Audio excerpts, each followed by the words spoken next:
This year, the Madhav Award is being conferred on Mr. Pradeep Mehta, ex-Vivekanand, 1965. May we now request the President Board of Governors, His Highness Maharaja Jyotiraditya Scindia, to read out the citation for the Madhav Award and confer the award on Mr. Pradeep Mehta, an eminent old boy of the school.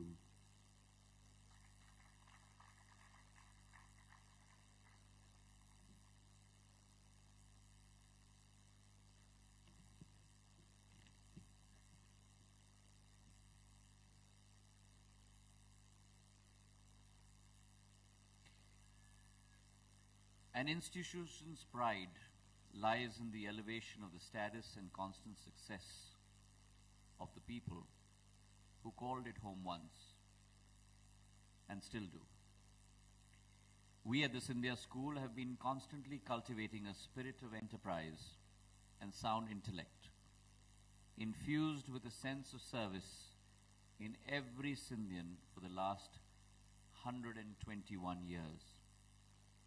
Because we realize that their prosperity and growth is integral to ours. Acknowledging such alumni who prove to be exceptions among the kinds has been a tradition for this institution. Belonging to the same legacy is Mr. Pradeep S. Mehta, a consumer activist par excellence, who has carved an extraordinary niche for himself as a global thought leader. His achievements during school undoubtedly contributed to the shaping of his multifaceted personality. After leaving school, he graduated in commerce from St. Xavier's College, Calcutta, and further enhanced his education through a spectrum of courses in business, law, marketing, and management. In the early 1980s, he founded CUTS, Consumer Utility and Trust Society, and launched a Hindi monthly newspaper known as Gram Gadar, which served as a mouthpiece that helped the poor understand the government schemes vis-a-vis their social and economic relevance. CUTS has focused on consumer protection, economic policy, competition law, human development, and social change. Mr. Mehta has walked that extra mile to empathize with the marginalized communities, not only in the developing countries, but also in developed countries such as the United States of America. CUTS has grown into a global organization with a widespread reach in over 13 countries, including the United States, Switzerland, Zambia, Kenya, and Vietnam, among others. Noted trade economist Professor Jagdish Bhagwati wrote in 2008, and I quote, "Not just for India, but for developing countries and indeed for the world, he is what the Japanese call a living treasure," unquote.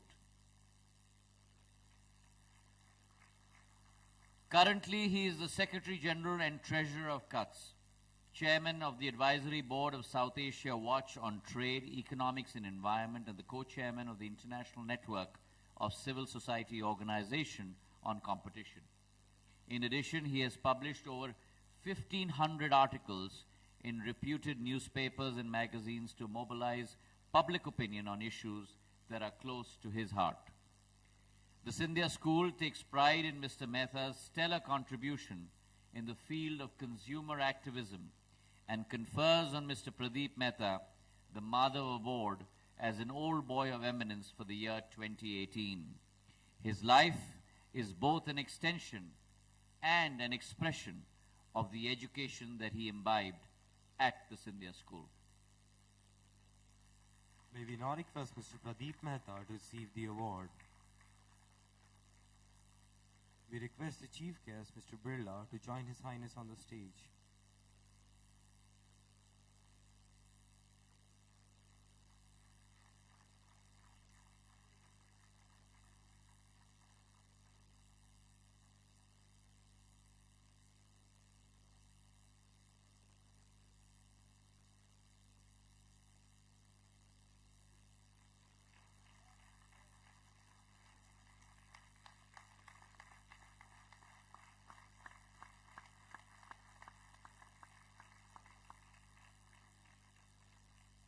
request the Madhawadi, Mr. Pradeep Mehta, to kindly address the gathering.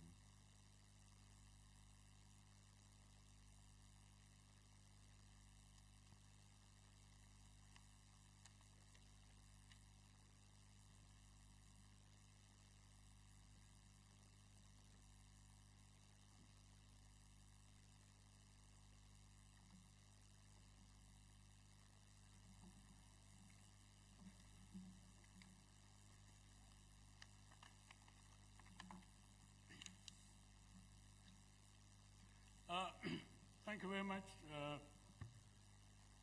Shri Jyotiraditya Scindia, Shri Kumaramangalam Birla, for having gifted me with this very covetous award. It is a very nostalgic moment for me. An award which is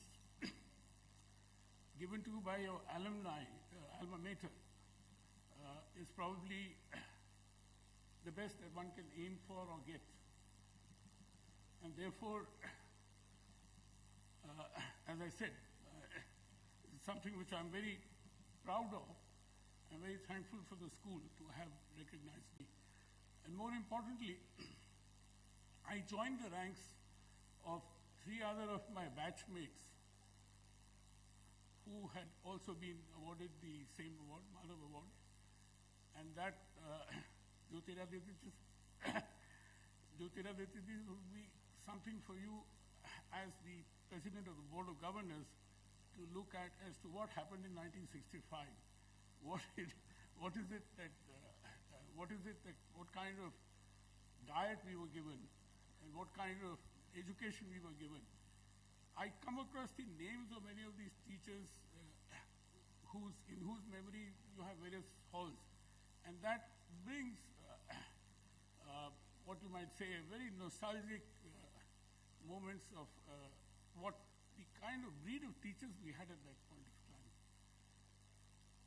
And when I speak about my fellow batchmates, General Samir Pal Singh is here, and 2 others, Anand Pawar and Shiv Shankar Menon, are unfortunately not here. And all of them, I joined their ranks in thanking the school as well as those who have received Madhav Award now, and those among you who may receive the Madhav Award in future.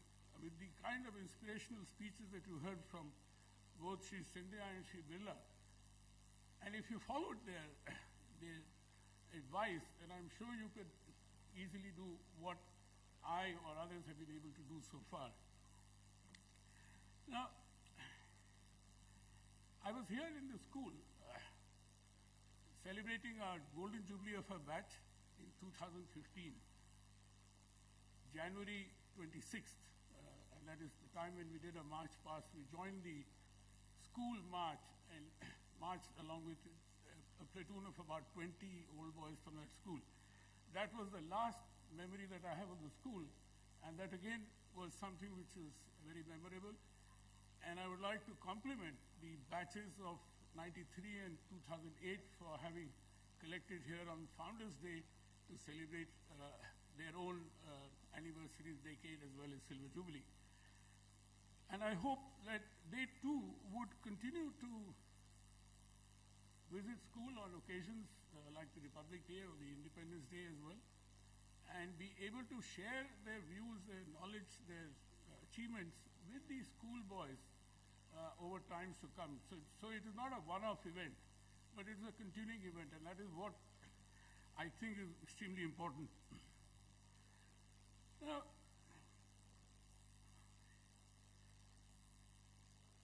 the issues, what we heard from various people, I mean, what are the kind of issues that I learned at the school and which have shaped my career, which has shaped my character, and which has shaped my destiny as well. Curiosity, which is what has been highlighted by the 2 VIP speakers before me. Questioning. This is something which we often do. We continue to do that, and as was pointed out, to do it in a responsible manner. That you continue to question things not in a destructive manner or in a negative manner, but to question it in a sense that could enhance your own knowledge. And indeed, learning is a never-ending thing. When I still define myself as a student, because every day you're learning new things. And what has happened in the last 1 year has been phenomenal. We're talking about disruptive economy, for example, things which we never even imagined when we were in school.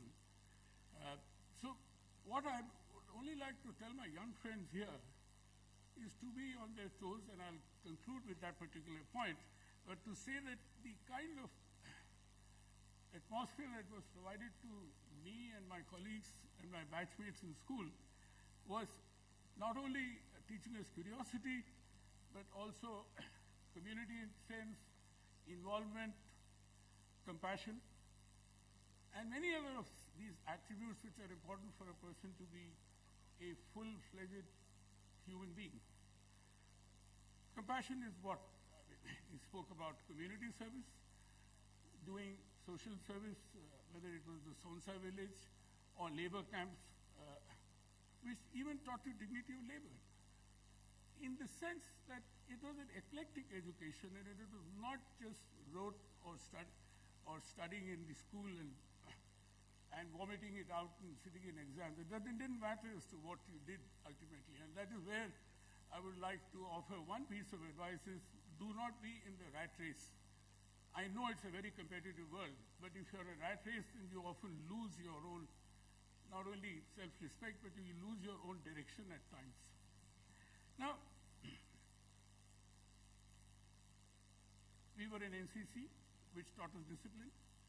One of the incidents of discipline that I would like to narrate, which I learned in school, was due to late Madhav Scindia, Jyotiraditya's father, late father.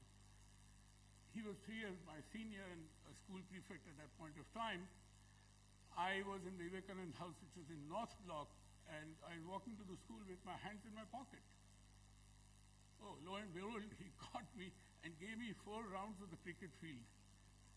And an incident which I'll never forget as to how important it is for being disciplined, that you don't walk around with your hands in your pocket, especially when you're wearing a school uniform.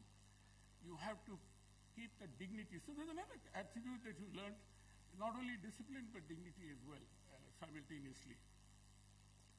Now, there are several such instances which happened, which have helped me to shape my, both consciously as well as subconsciously. There are many things which you learn and it's there in your subconscious. It is not very visible or very evident, but then you use it to do what you want to do.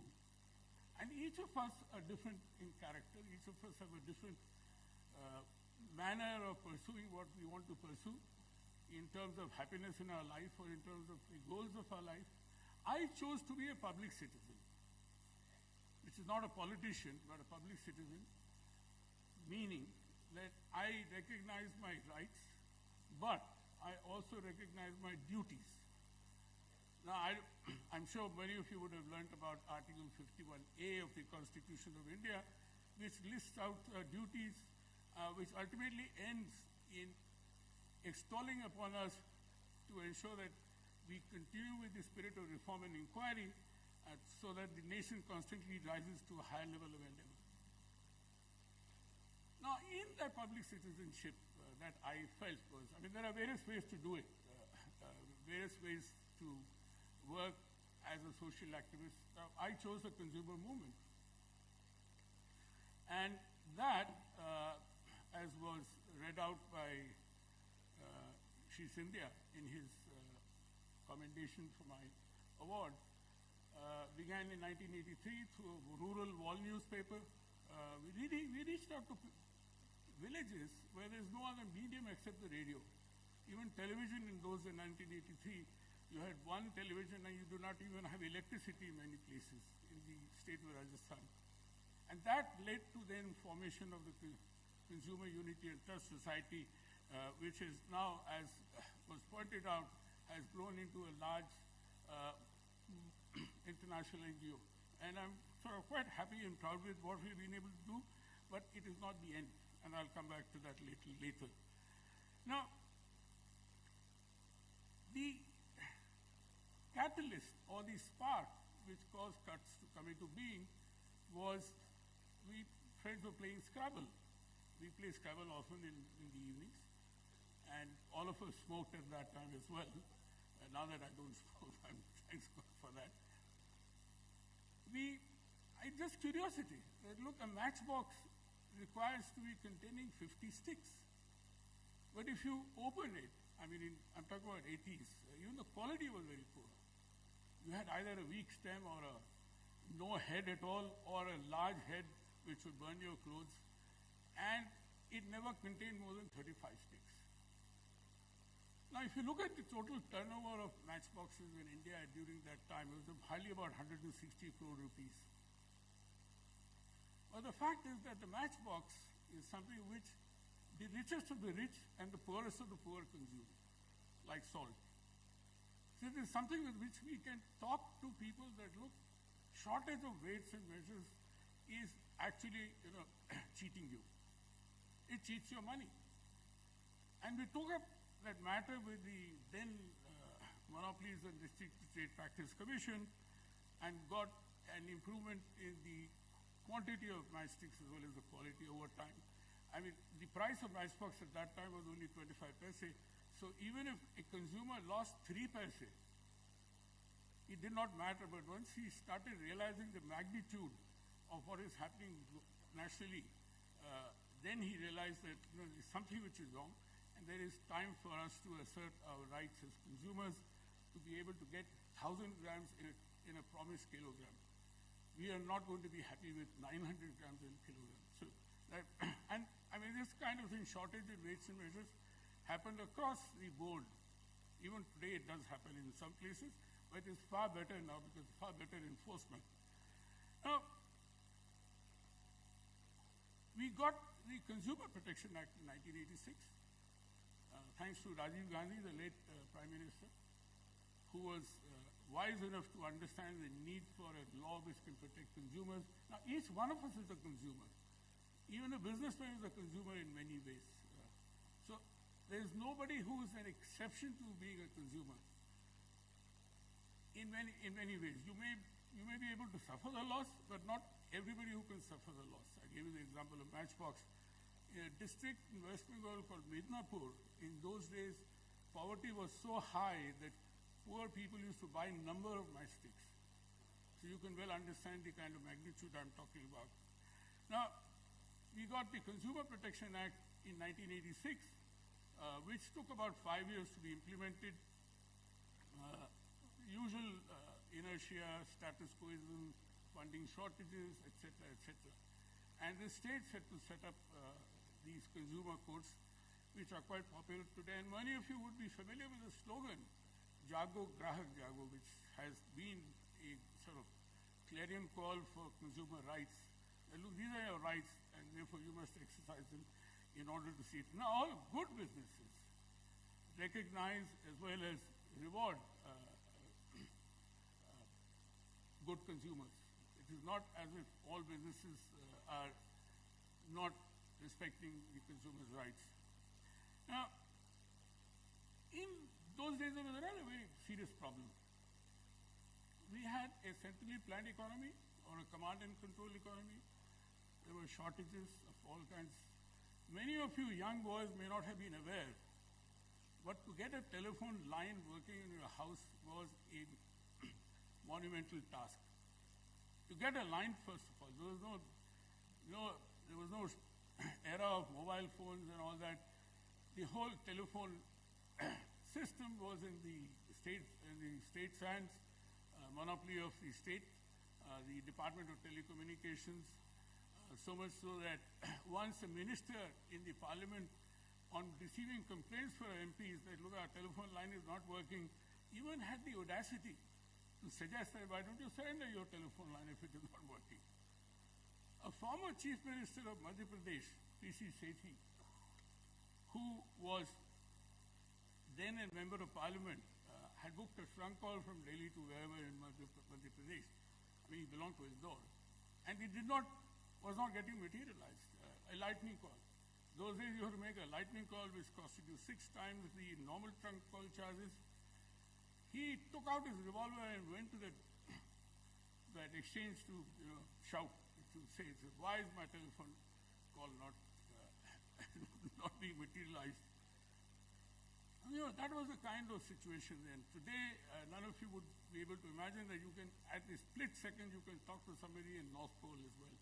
You could not those days. You could not even think of doing that. Now, two major cases that we handled under the Consumer Protection Act was milestone. I mean, they had set up a lot of precedent as well as future direction for many of our systems in India. Behala oil adulteration tragedy.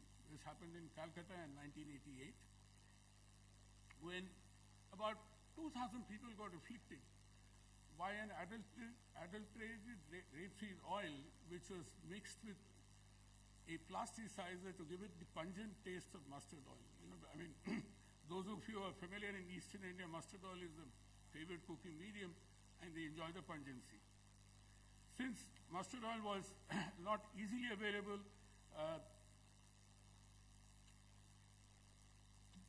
and rapeseed oil was coming from Europe at that point of time at a very low cost, and that was distributed through the public distribution system. And this ration shop foolishly added this plasticizer to get an extra buck and sell it as mustard oil. And as a result, 2,000 people got affected. It was a long case that we fought at the National Consumer Disputes Redressal Commission, which set a very good precedent of setting a medical examination board and compensation, etc., etc. The other important case that we fought, which was again was a long strike in Bank of Baroda in West Bengal. The point that we are able to make in that, again, we took it up under the Consumer Protection Act to assert the rights of consumers. Usually, in a bank strike or any such strike, there are two sides in that calculus, the management and the workers.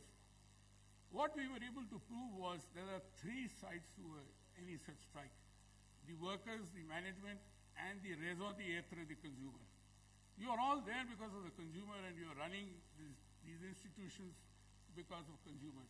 So, and since then, no long strike in any bank has taken place. So that was a major achievement. Let me now move on to 1991. As I said, we were in a socialist economy, and things were never, you got slipshod goods, or you couldn't get good service in many places. There was only one airline, Indian Airlines, and a consumer was a doormat, usually. You couldn't get a seat, and you were treated with, I would say, even at contempt on various occasions. Now, 91 reforms ushered in a new era in India. Unlike other developing countries, most of our sectors were not privatized but open to competition. Like the airline sector, private airlines were allowed to come in, but Indian Airlines, or what is now Air India, was not shut down. Though Air India should be shut down, but that is another story. It's costing us taxpayers a huge amount of money. Insurance, so private sector was allowed to come in, but the public sector units continue to operate in these particular areas offering competition, and their services improved. Indian Airlines improved quite a lot in terms of at least the customer interface. How many minutes? Oh, okay. Right. Thank you. I've been told the Chief Guest, Honorable Chief Guest, would be leaving, so I'll have to cut short my speech. Now, 91 reforms was the continuing, and subsequently all governments, whichever color they were, whether they were Congress or BJP, have continued with the reforms as a part of our national consensus. And both consumer satisfaction and competition has been the lodestar, has been the guiding principle, which is, I think, very sensible.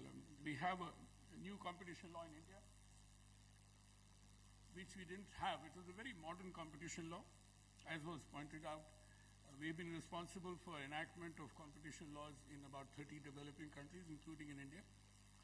And we have also been doing, through our international offices abroad, particularly in Africa, doing a lot of South-South cooperation, which is again a government policy.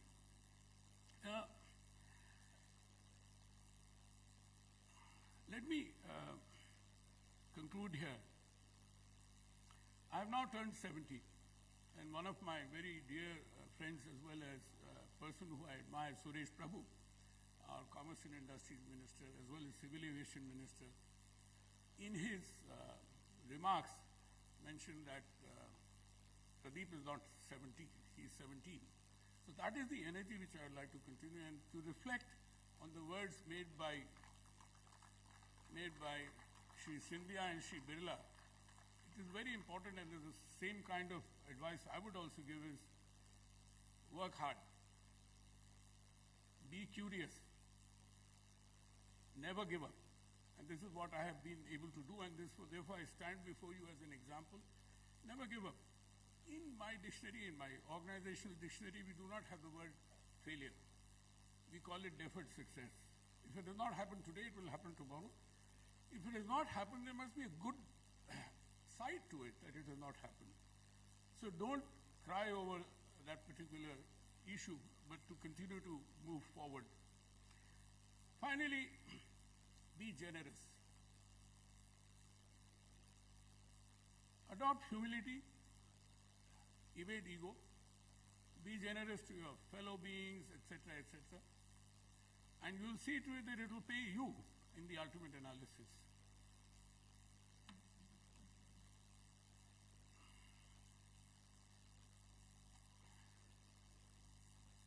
I come to a conclusion, but I've been given a note by the school authorities, which I would like to read out to, it's a note on symbolic handing over the lamp of the school by the Madhav awardee to the youngest student. Is the student here? With reverence and pride, I hand over the school flag and the lamp as a symbol of the cherished values and the traditions of the school to you. Protect them and nurture them as your most sacred duty. Let the flag fly high forever and the lamp be carried in the heart of every Scindian to bring a touch of light where there is darkness and of warmth where there is suffering. I hope you appreciate the meaning of these words, young boy. Young man, do you appreciate the meaning of these words? Good. That is important, not just to hear it, but to also imbibe it. I trust that you will never fail in your duty. Thank you very much. And I would like to thank everybody again for listening to me patiently.